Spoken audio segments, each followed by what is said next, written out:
Question number 5. Chapter Classification of Elements and Periodicity in Properties.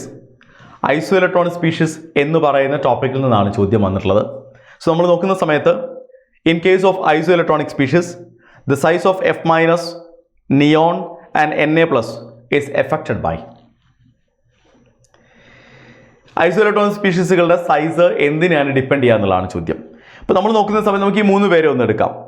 F minus fluoride, neon എന്ന് പറയുന്ന neutral atom, Na plus എന്ന് പറയുന്ന sodium cation അല്ലേ.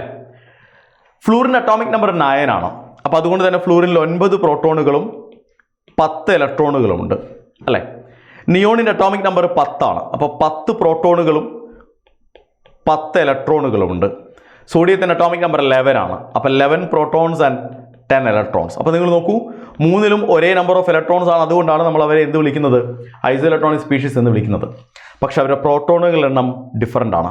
മാത്രമല്ല ഏറ്റവും കൂടുതൽ പ്രോട്ടോണുകളുള്ളത് സോഡിയത്തിലാണ്. അതുകൊണ്ട് സോഡിയത്തിലാണ് ഏറ്റവും കൂടുതൽ ന്യൂക്ലിയർ ചാർജ് ഉള്ളത്. ഏറ്റവും കുറവ് പ്രോട്ടോണുകളുള്ളത് ഫ്ലൂറിനിലാണ്. സോ എഫ് മൈനസിനാണ് ഏറ്റവും കുറവ് ന്യൂക്ലിയർ ചാർജ് ഉള്ളത്.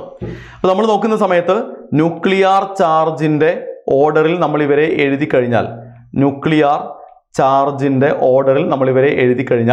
ഏറ്റവും കൂടുതൽ ന്യൂക്ലിയർ ചാർജ് ഉള്ളത് ആർക്കാണ്? Na പ്ലസിനാണ്. അതിന് താഴെയാണ് നിയോൺ. ഏറ്റവും കുറവ് എഫ് മൈനസിനാണ്. ഇതിനെ നേരെ ഓപ്പോസിറ്റ് ആയിരിക്കൂലേ അവരുടെ സൈസിൻ്റെ ഓർഡർ എന്ന് പറയുന്നത് ആണ്. അപ്പോൾ സൈസിൻ്റെ ഓർഡർ നമ്മൾ നോക്കുമ്പോൾ ഏറ്റവും ചെറിയ സൈസ് ആയിരിക്കും Na പ്ലസിന് ഉണ്ടാകുക. അതിനേക്കാൾ കൂടുതൽ നിയോണിന് ഉണ്ടാകും. ഏറ്റവും കൂടുതൽ എഫ് മൈനസിനായിരിക്കും സൈസ് ഉണ്ടാകുക. ഇതാണ് സൈസിൻ്റെ ഓർഡർ. അപ്പോൾ ന്യൂക്ലിയർ ചാർജ് ആണ് ശരിക്കും സൈസിനെ തീരുമാനിക്കുന്നത്. And for the right answer is nuclear charge. Option 4 is the right answer.